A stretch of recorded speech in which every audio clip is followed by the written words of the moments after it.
prions que ta parole éclaire encore notre pensée. C'est de toi dont nous avons besoin, au nom de Jésus-Christ. Amen. Shalom, peuple de Dieu.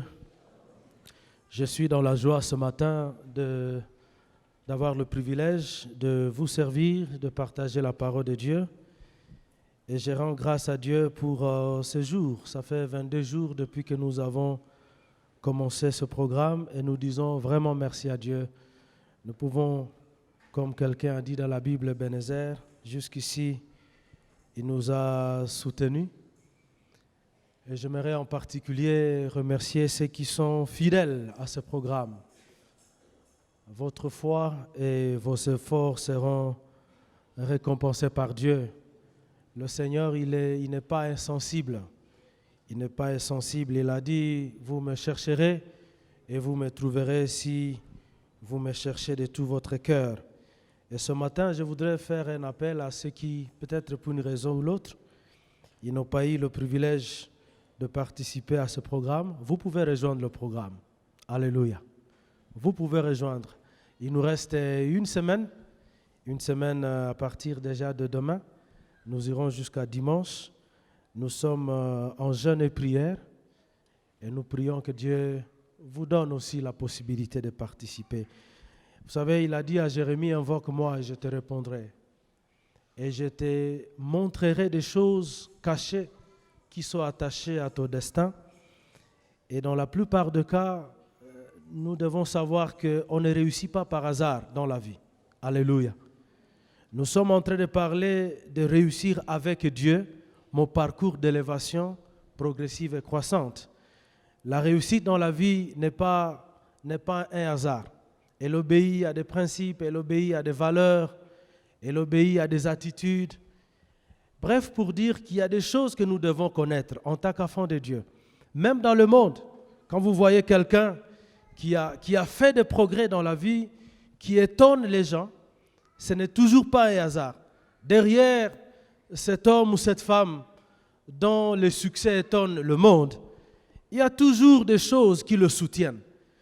On est allé même plus loin pour dire qu'il y a certaines entreprises qui cachent les secrets de leur réussite. Ils peuvent vous balancer des livres sur comment ils ont réussi, mais en réalité, ils ne vous diront pas exactement qu'est-ce qui a maintenu ou qu'est-ce qui le maintient à être une société qui réussit. Mais la bonne nouvelle pour toi et moi, les secrets de Dieu ne sont pas seulement disponibles pour une catégorie de personnes. Nous tous, nous pouvons accéder à Dieu. Alléluia. Si nous voulons, nous pouvons accéder à Dieu. C'est là qu'il dit à Jérémie, invoque-moi. La proximité avec Dieu, l'intimité avec Dieu détermine jusqu'où vous pouvez aller avec Dieu. Et l'intimité avec Dieu vous donne accès à des secrets de Dieu. Parce qu'il dit, c'est lorsque tu vas m'invoquer, c'est lorsque tu vas me parler, c'est là que je vais te annoncer. Dans une version, Semeur, il dit, je te révélerai.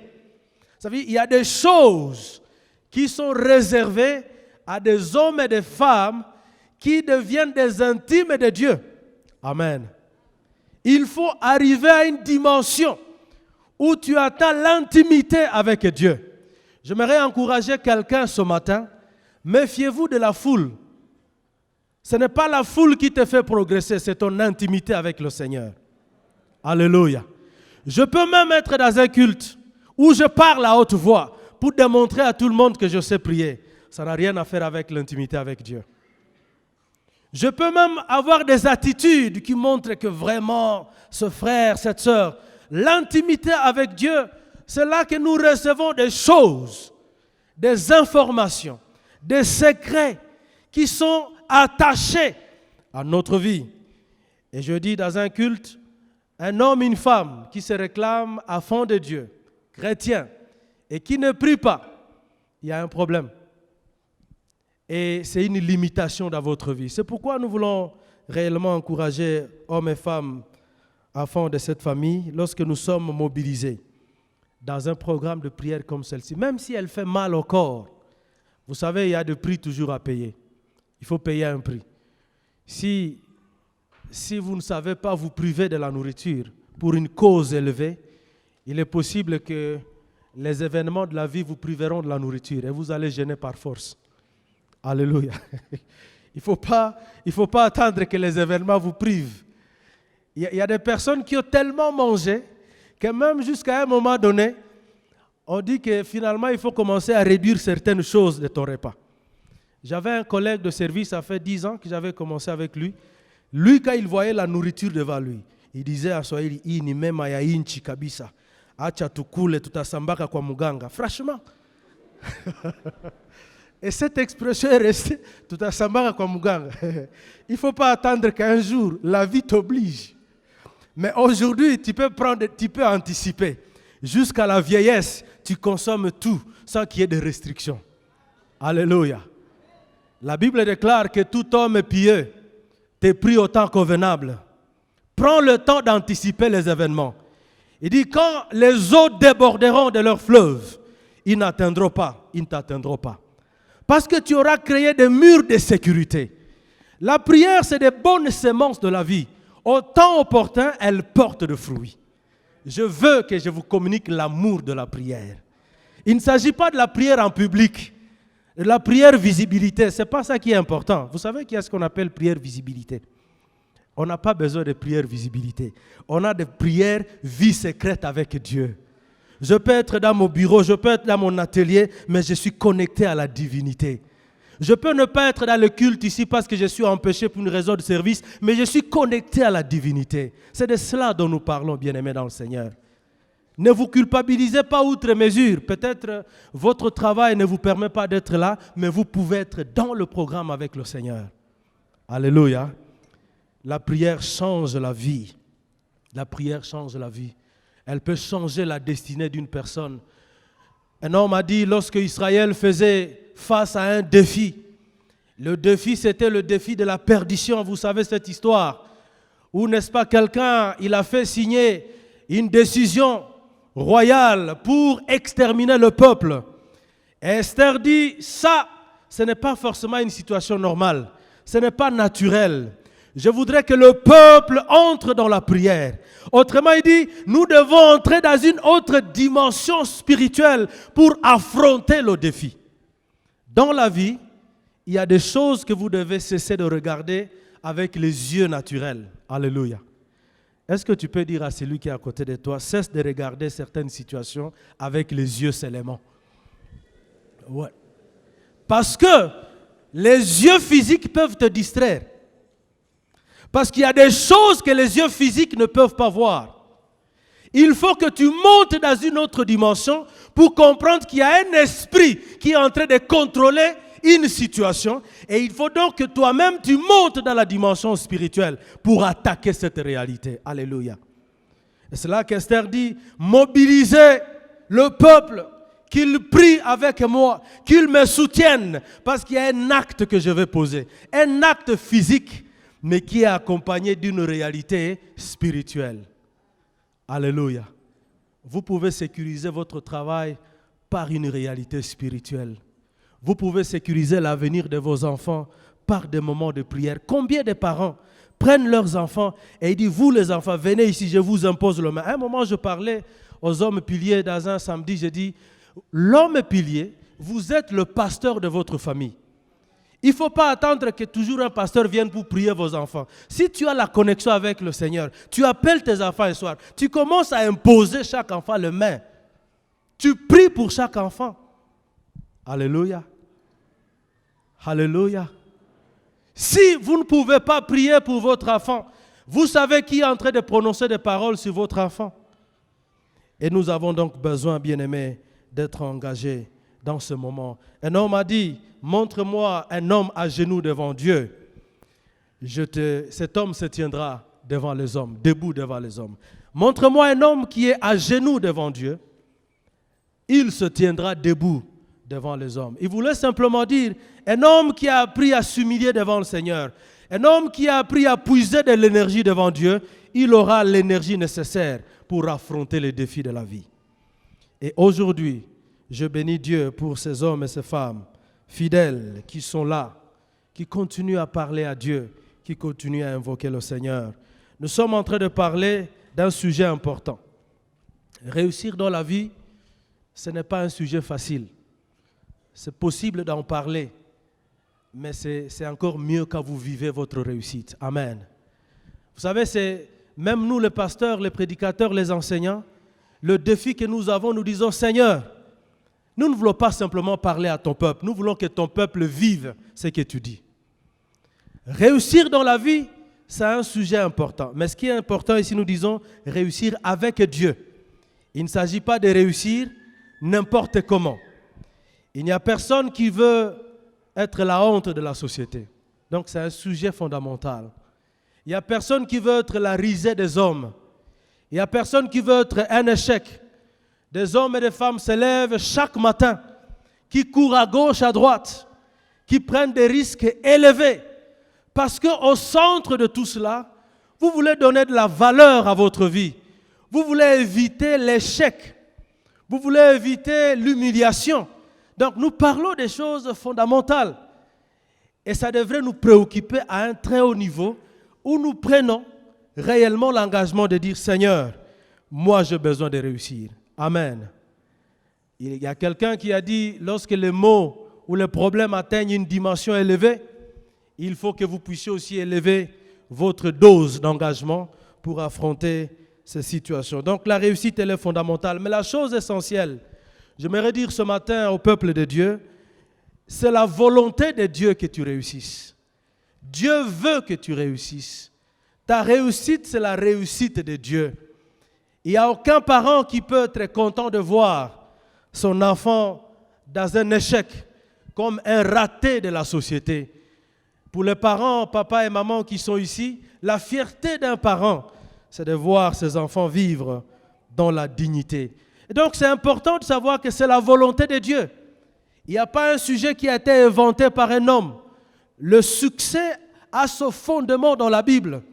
Et nous voyons des hommes et des femmes qui ont vécu la réussite et qui sont devenus un message de Dieu à leur génération. Quand vous lisez dans Romains chapitre 8, le verset 29, il est écrit « Car ceux qu'il a connus d'avance, il les a aussi prédestinés à être semblables à l'image de son Fils. » Nous savons que Jésus, c'est l'image de la gloire. Et la Bible déclare « Quiconque a été connu par Dieu à l'avance, Dieu nous a prédestinés à ressembler à Christ. » Et il y a tout un enseignement qui peut être donné sur ce que signifie ressembler à Christ. Mais je résume pour dire, Christ c'est l'image du succès. Christ c'est l'image de la réussite. Il ne vous montrera pas des maisons qu'il a construites ou des voitures qu'il a achetées, mais c'est l'homme qui a influencé des générations. Alléluia. Par son passage sur la terre. C'est un homme jusqu'à aujourd'hui. Il fait parler de lui-même. Des vies changent. Des nations ont été transformées à cause de cet homme qui a réussi. Et la Bible dit, ceux qu'il a connus d'avance, il les a aussi prédestinés à être semblables à l'image de son Fils, afin que Jésus soit simplement le premier d'entre plusieurs. Et j'aime la suite, il dit, et ceux qu'il a prédestinés, il les a aussi appelés. Et ceux qu'il a appelés, il les a aussi justifiés. Ça, c'est important. Et ensuite, il dit, et ceux qu'il a justifiés, il les a aussi glorifiés. La justification dans ce contexte veut signifier Dieu met fin à une situation, il vous pardonne, il oublie votre passé coupable, il vous introduit dans la saison de gloire. Alléluia. Ceux qu'il a connus d'avance, il les a appelés. Et ceux qu'il a appelés, il a justifiés. Quelqu'un peut te condamner, rappelle-lui que Dieu m'a justifié. Alléluia. Vous savez, il y a des gens qui sont très courageux à rappeler aux autres seulement leur passé. Même si on peut être dans une église ensemble, tu as toujours l'image de ces grands bandits-là. Mais frère, ce bien-aimé, il a rencontré Jésus, il a changé il y a longtemps. Mais il y a des gens qui aiment toujours rappeler que celui-là, c'est lui qui était le vrai coureur de jupons. Celui-là, il m'a piqué derrière l'argent, ainsi de suite. Je ne peux pas lui faire... Celle-là, elle était voleuse, je ne sais pas, des maris, ainsi de suite. Quand nous rencontrons le Seigneur, la Bible déclare, il nous justifie. Et quand il nous justifie, il nous introduit dans la dimension de gloire. Pour simplement vous dire, votre destinée, c'est une destinée de gloire. Si vous vivez le contraire, ce n'est pas le problème de Dieu. C'est Dieu qui veut que toi et moi, nous puissions être une réussite. Mais la question se pose, c'est quoi la réussite? Je ne vais pas trop développer le point, mais ça veut simplement signifier réussir dans la vie, c'est être ce que Dieu a prévu que tu sois. Alléluia. Vivre exactement ce que Dieu a prévu que tu sois. Et ce que Dieu a prévu que tu sois, il attache une provision. Il attache des ressources. Les sujets de prière du genre « donne-moi à manger, donne-moi les chaussures », ce sont des petites requêtes. En réalité, ce sont des choses qui accompagnent lorsque réellement vous êtes dans ce que Dieu a prévu pour vous. Alléluia. Réussir dans la vie. Il est question de choix. Et ce matin, et pendant tout le temps qui va rester, j'aimerais que quelqu'un fasse un choix pour dire « Seigneur, je sais que tu m'as connu d'avance. Même s'il y a des gens qui m'ignorent dans leurs agendas, ce n'est pas un problème. Dieu te connaît. » Alléluia. Vous savez, les Français, ils nous ont appris certaines expressions. Ils te disent, ou m'ignorer tout. Tu peux l'ignorer, fais comme s'il n'existait pas. Même si les gens t'ignorent, Dieu te connaît. La bonne chose dans la vie, c'est d'être connu par Dieu. Parce que quand Dieu te connaît, il va imposer certaines personnes à te reconnaître. Mais si toi, tu veux forcer les gens à te reconnaître, tu vas te casser le nez. Alléluia. J'ai essayé de forcer que les gens me reconnaissent. J'en ai eu pour mon compte. Je crois que la bonne chose, c'est de rentrer dans l'intimité avec Dieu pour dire, Seigneur, c'est toi qui m'as appelé. Quand Dieu, il est réellement dans ta vie, quand c'est Dieu qui t'introduit dans ta saison, il va faire entrer certaines personnes dans ta saison. Celles qui sont nécessaires pour ta saison. C'est pour cela qu'on n'a pas besoin de manipuler les êtres humains.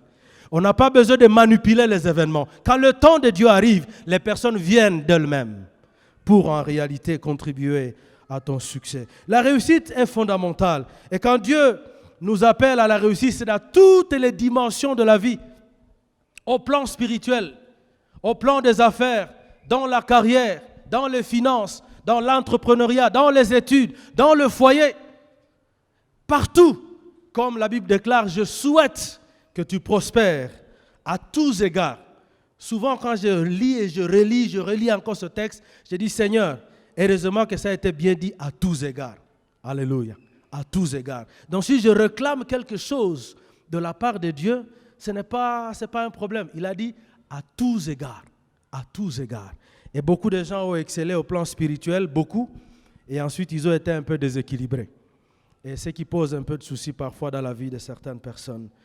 Et nous prions que ce matin, Dieu nous amène dans cette dimension. J'ai dit encore à un moment donné que votre réussite, votre succès parle plus fort que les mots.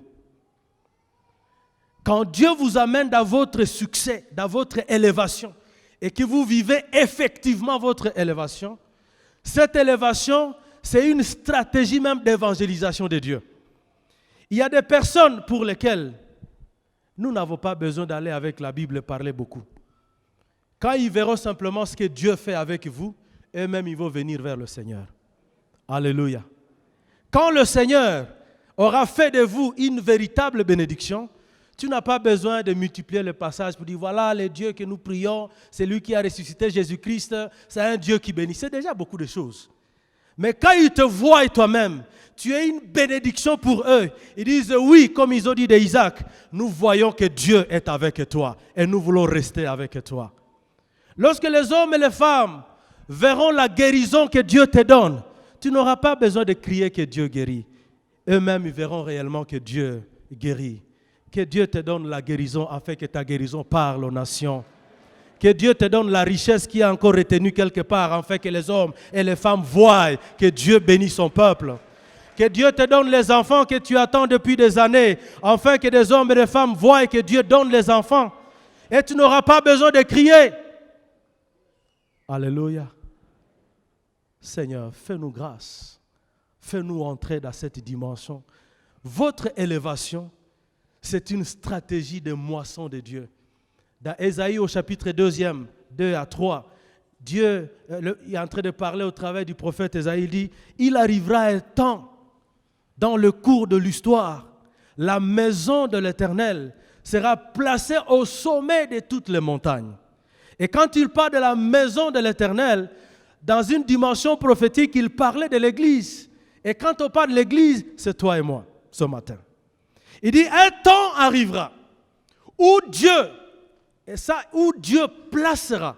C'est-à-dire, il y a un temps dans la vie, ou même dans le parcours de l'Église, où Dieu va opérer des signes ou des choses qui se passent, où les chrétiens et chrétiennes sont élevés et Dieu les impose. Et il dit, et les nations afflueront, parce qu'ils verront que le peuple de Dieu, c'est un peuple béni. Et ils diront, nous voulons apprendre de vous.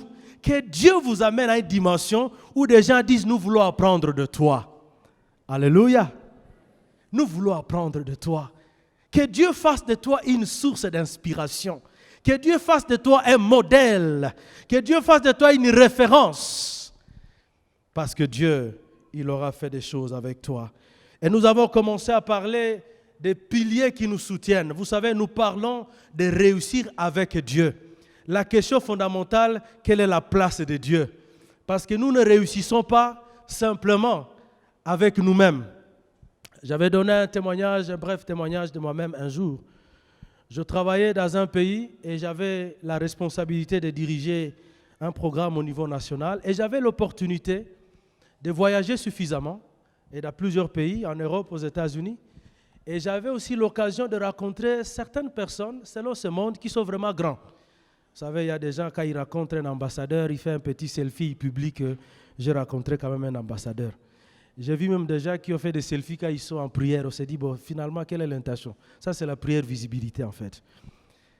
Et un jour, une dame, une sœur en Christ, c'était une Congolaise que j'avais rencontrée là-bas, il confesse, il dit sincèrement, je n'avais jamais cru qu'un chrétien peut aussi être élevé suffisamment, avoir de bonnes entrées et rester toujours chrétien.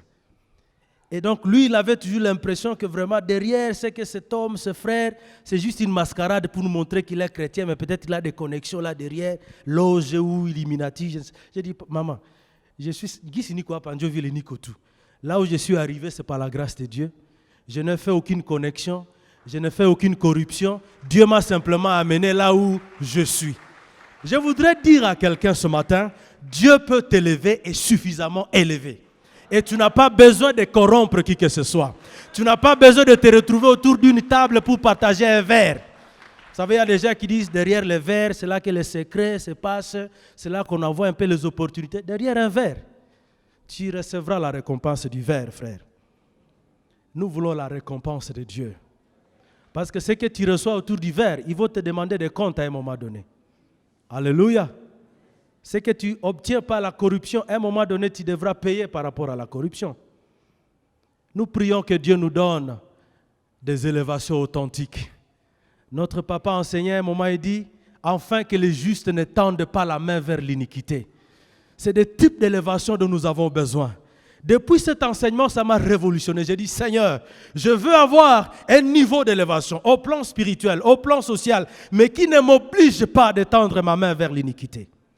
Et c'est possible avec le Seigneur. Et j'ai commencé à parler d'un sous-thème, intégrer Dieu dans ma vie courante, comme un des piliers qui nous soutient dans notre parcours d'élévation. Et rapidement, je vais lire juste 2 versets. Le premier, c'est Psaume 37, le verset 4. Fais de l'Éternel tes délices, et il te donnera ce que ton cœur désire. C'est un verset qui est très connu. On peut le répéter ensemble.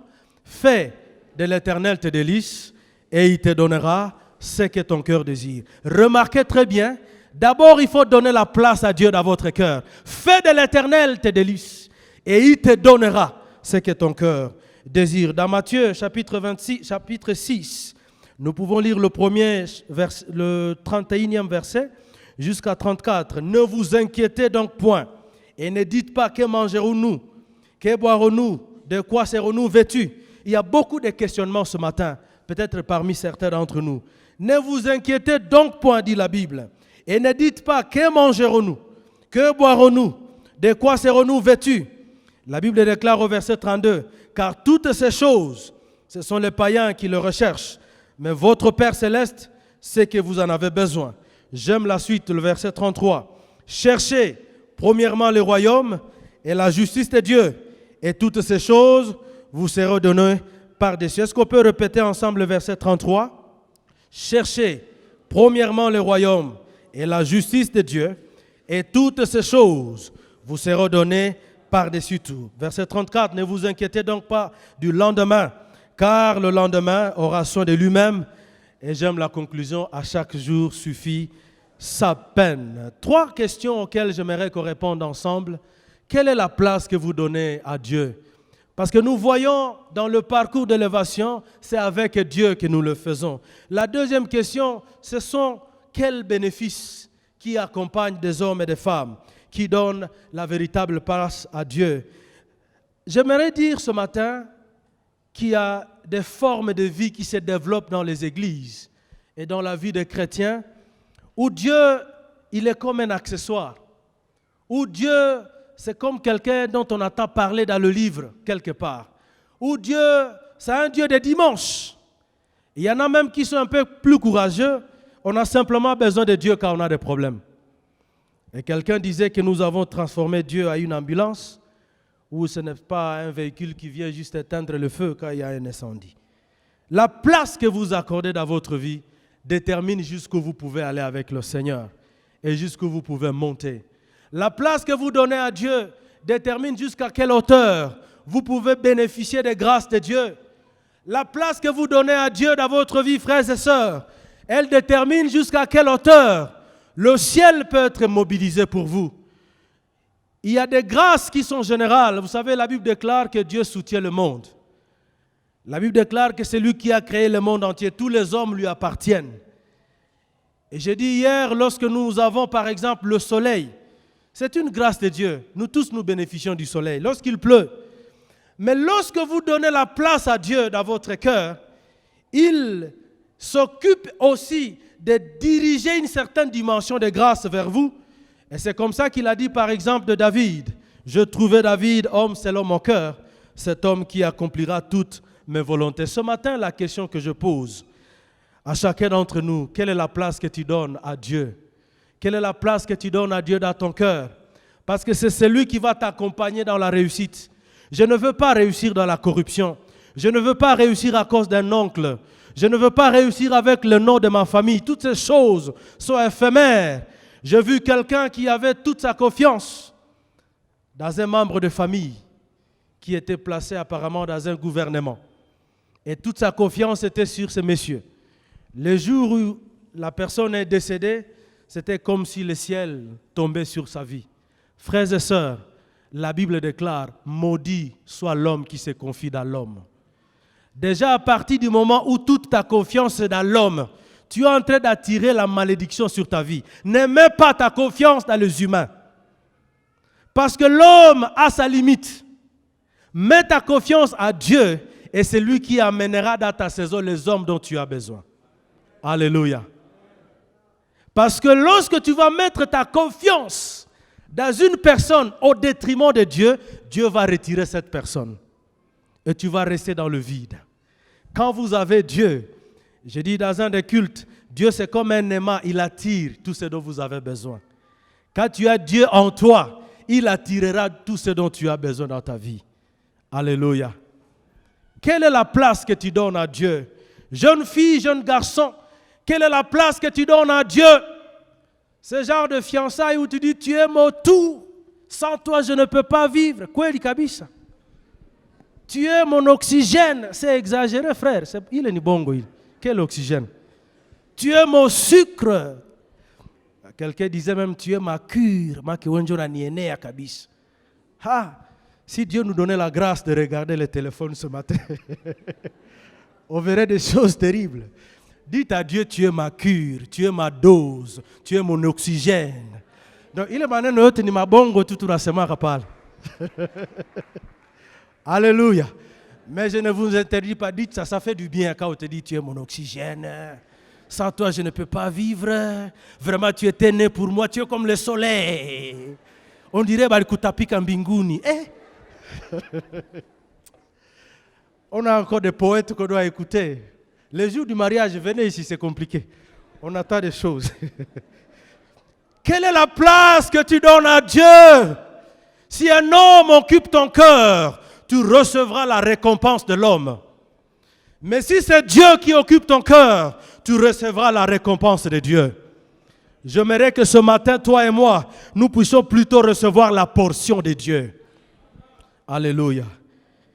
La place que tu donnes à Dieu elle va déterminer le niveau de grâce que tu reçois. Dans 2 Chroniques chapitre 16, le verset 9, la Bible déclare, Dieu parcourt la terre de son regard pour trouver hommes et femmes dont le cœur est tout entier à lui, afin de le soutenir. J'aime ce texte. Il m'a soutenu dans ma marche. Il dit, Dieu, il regarde sur la terre. Encore ce matin, où sont ces hommes et ces femmes qui ont le cœur pour Dieu? La Bible déclare, afin de le soutenir, que Dieu trouve ton cœur pour lui et que tu reçoives le soutien de Dieu. Le soutien de Dieu, il est mieux que le soutien des humains. Parce que quand un homme disparaît, et son soutien disparaît. J'ai vu des gens qui ont été placés dans certains postes. Et quand celui qui était votre, comme on dit, line manager ou votre superviseur, ou qui a tout, anakufa. Bas, si on te tunaïch, mungu etu tunabaki wana, ainsi et tout ça.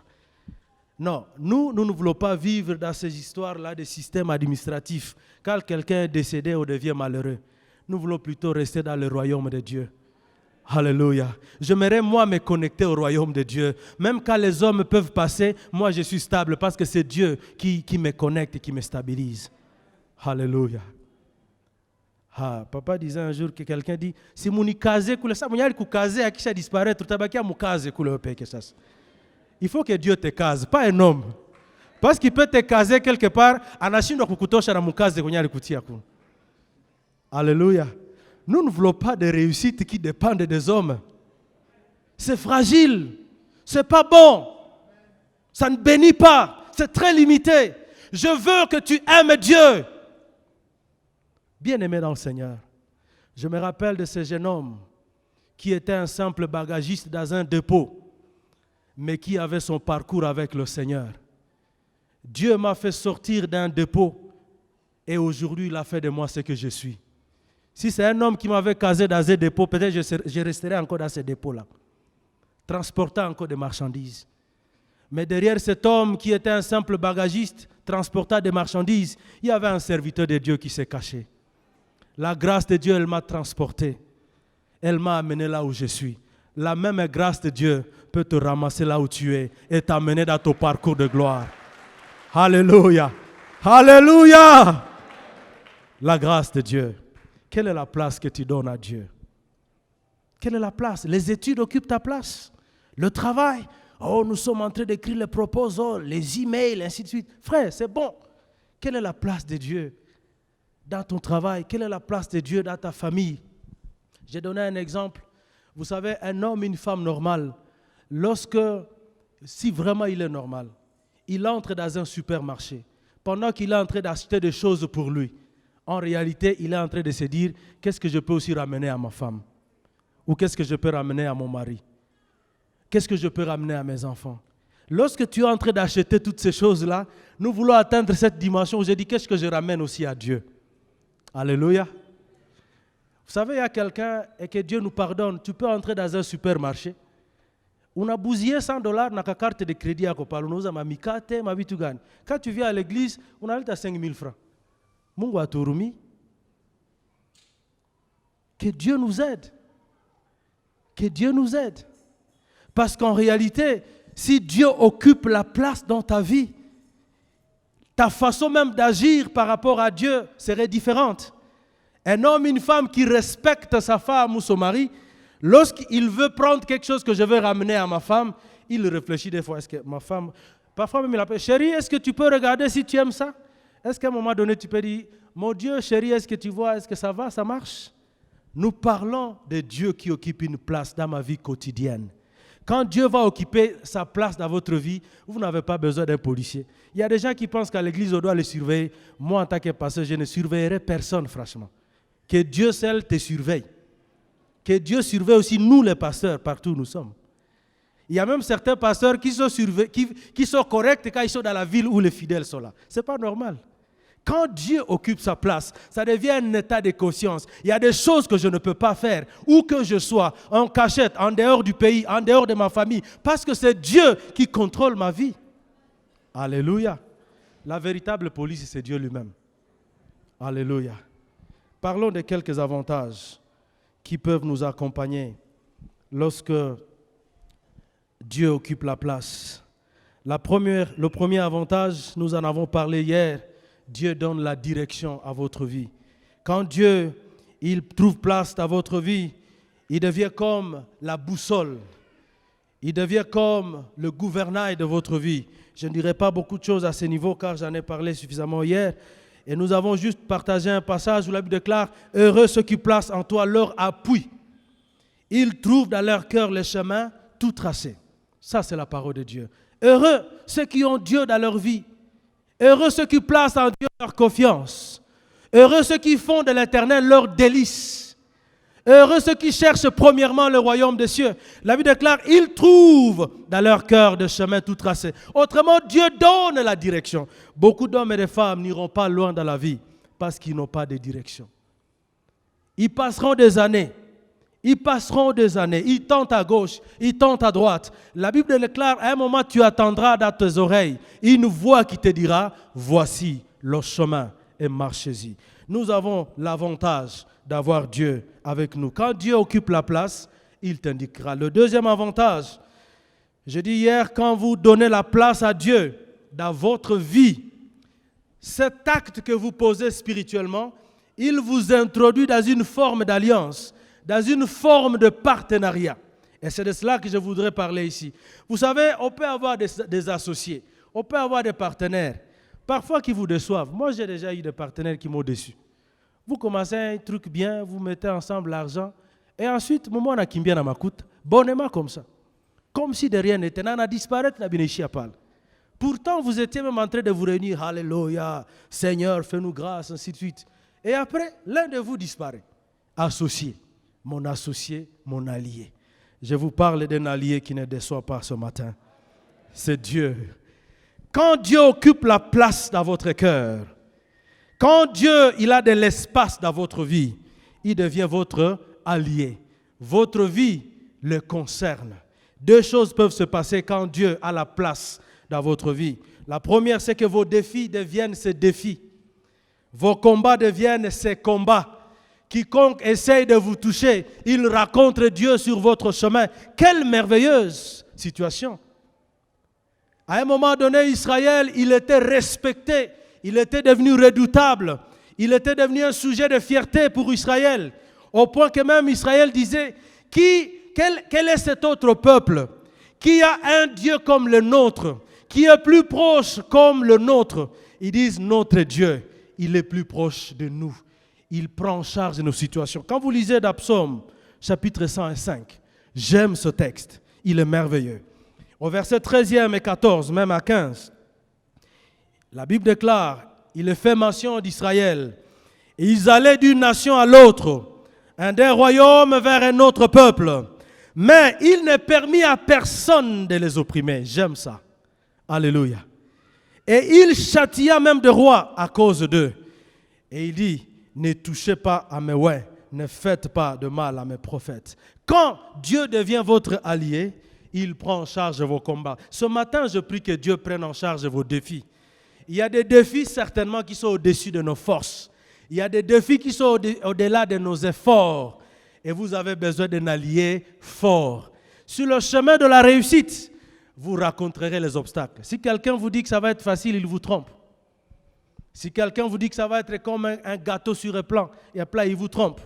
Le chemin de la réussite, c'est un voyage qui demande un allié fort. La deuxième chose que Dieu peut faire, lorsqu'il est votre allié, il vous conduit sur le chemin où vous devez avoir accès à vos ressources. Quand Dieu, il est avec vous, il vous guidera. Je parlais tout à l'heure de la direction et je voudrais vous donner quelques beaux exemples ici dans la Bible. La pêche miraculeuse. Les disciples, pourtant déjà disciples, ils ont pêché toute la nuit, ils n'ont rien gagné.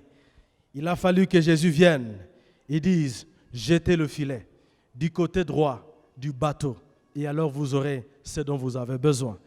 Et quand vous prenez aussi Matthieu chapitre 17, le verset 24, c'est l'expérience de Jésus qui dit à Pierre, nous devons payer l'impôt, personne n'a l'argent, vous pouvez simplement aller pêcher un poisson et vous allez trouver l'argent dans le poisson. Ce matin, j'aimerais dire à quelqu'un, tu as trop lutté toi-même. Je pense qu'il est temps que tu reviennes à Dieu pour dire, je reconnais les limites de mes efforts. Je reconnais les limites de mon intelligence. Je reconnais les limites de mes stratégies. J'ai besoin que toi tu dises un mot. Quand Dieu prend place dans ta vie, il te dirige là où tu dois avoir accès aux ressources dont tu as besoin pour vivre dignement et pour accomplir sa volonté attachée à ta vie. La troisième chose, quand Dieu prend place dans votre vie, qu'est-ce qu'il peut faire? Quel bénéfice? Nous en avons parlé hier, mais je voudrais ajouter quelques éléments ce matin. Nous avons dit que Dieu, il devient le gérant, le gestionnaire des saisons de votre vie. Quand tu donnes à Dieu la place dans ta vie, mon Dieu que nous prêchons ce matin, il devient celui qui gère les saisons de ta vie. Vous savez, quand nous parlons d'une saison, la saison, c'est une période de la vie. Et toutes les périodes de la vie ne se ressemblent pas. Mais chaque saison a son contenu. Et le contenu que tu rencontres dans une saison de la vie ou dans une étape de la vie a deux possibilités. Soit il te facilite la vie ou il te bloque la vie. Alléluia.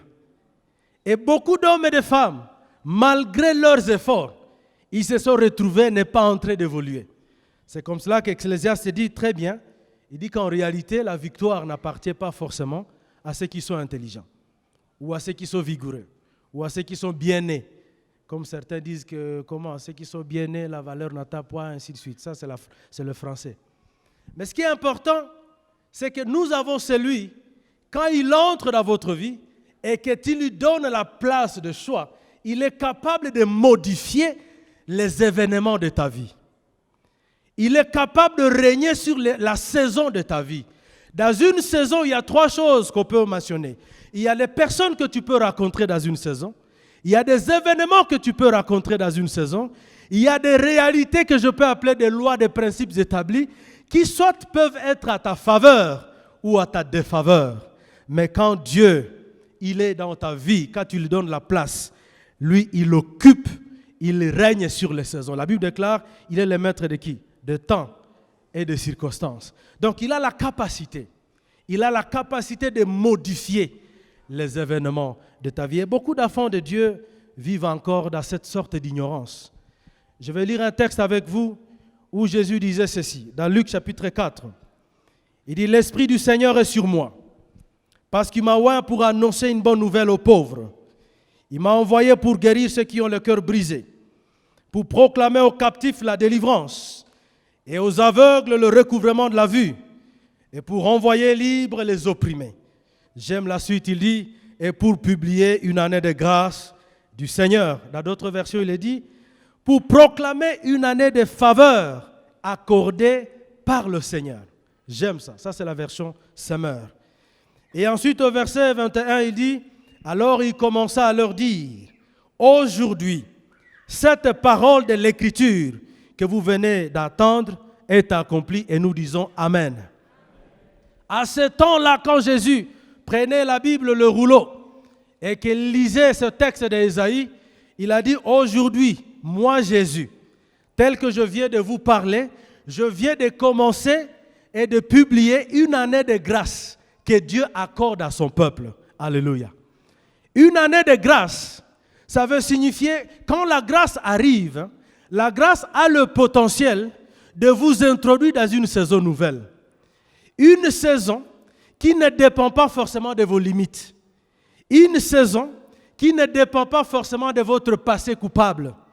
Une saison qui ne dépend pas forcément de votre condamnation.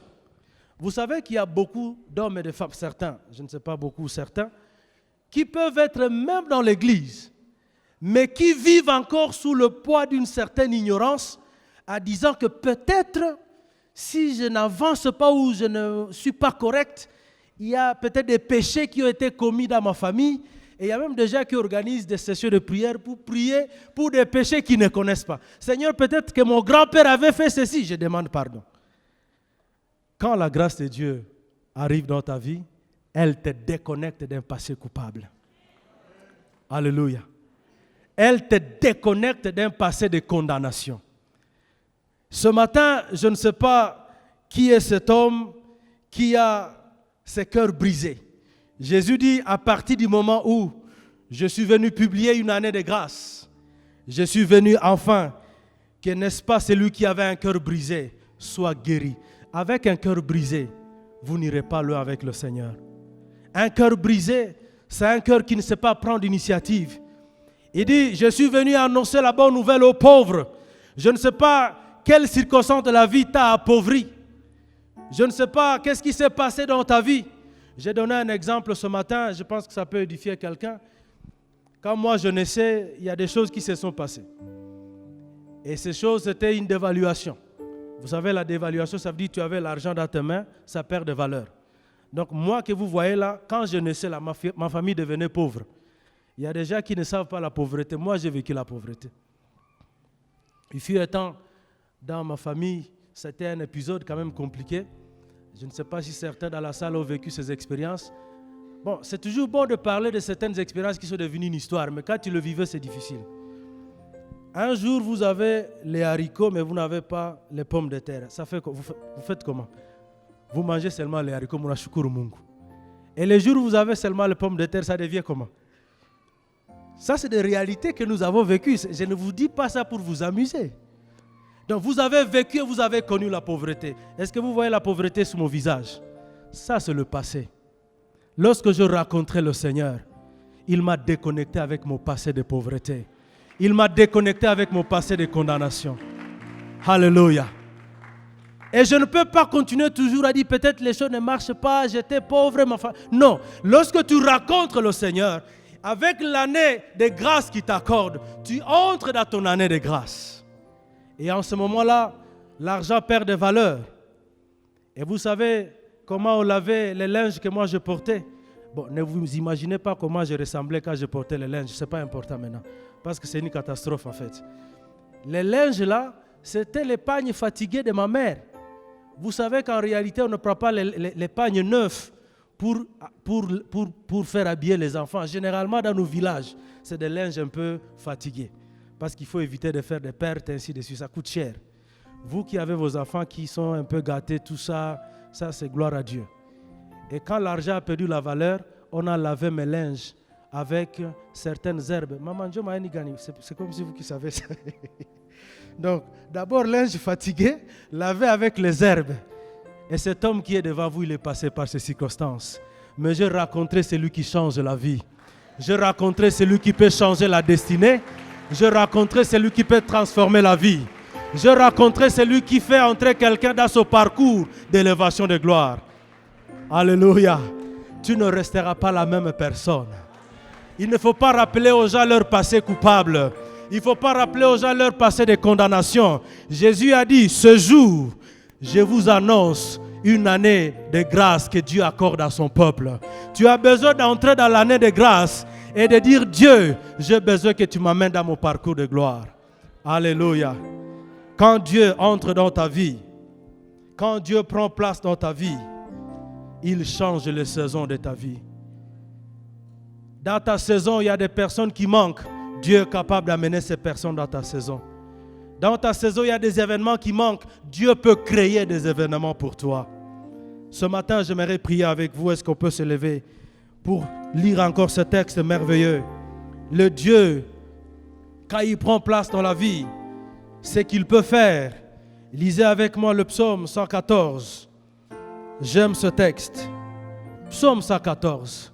Quand Dieu prend place dans ta vie, s'il vous plaît, ceux qui sont là, vous pouvez vous lever.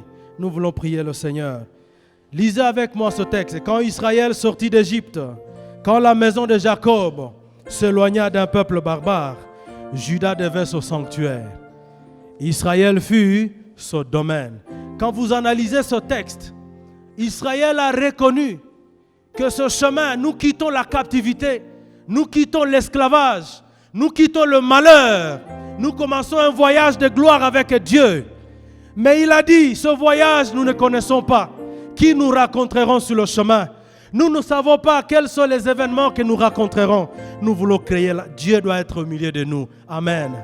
Il faut que Dieu soit au milieu de toi dans ton voyage. Il faut que Dieu prenne place. La Bible déclare, Juda devint son sanctuaire. Quel est le sanctuaire de Dieu dans ta vie? Quelle est la place de Dieu? Lisez avec moi la suite. La mer le vit et s'enfuit. Le Jourdain retourna en arrière. Les montagnes sautèrent comme des brebis, les collines comme des agneaux. Qu'as-tu, mer, pour t'enfuir? Jourdain pour retourner en arrière? Qu'avez-vous, montagne, pour sauter comme des béliers? Et vous, collines, comme des agneaux? Tremble devant le Seigneur, ô terre, devant le Dieu de Jacob, qui change le rocher en étang et le roc en source d'eau. Amen. Quand Dieu est dans ta vie, il peut modifier les circonstances de ta vie. J'aimerais qu'on rechante ce refrain avec l'union musicale Yango wana totomboli maboko likolo, en signe de reconnaissance à Dieu. Tu dis, Seigneur, quand tu es là, tu changes. Tu peux changer les événements de ma vie. Il n'y a rien qui peut résister à la présence de Dieu. Ce matin, alors que nous chantons ces chœurs, j'aimerais que tu invites Dieu dans ton esprit et que tu lui donnes de l'espace. Merci Seigneur.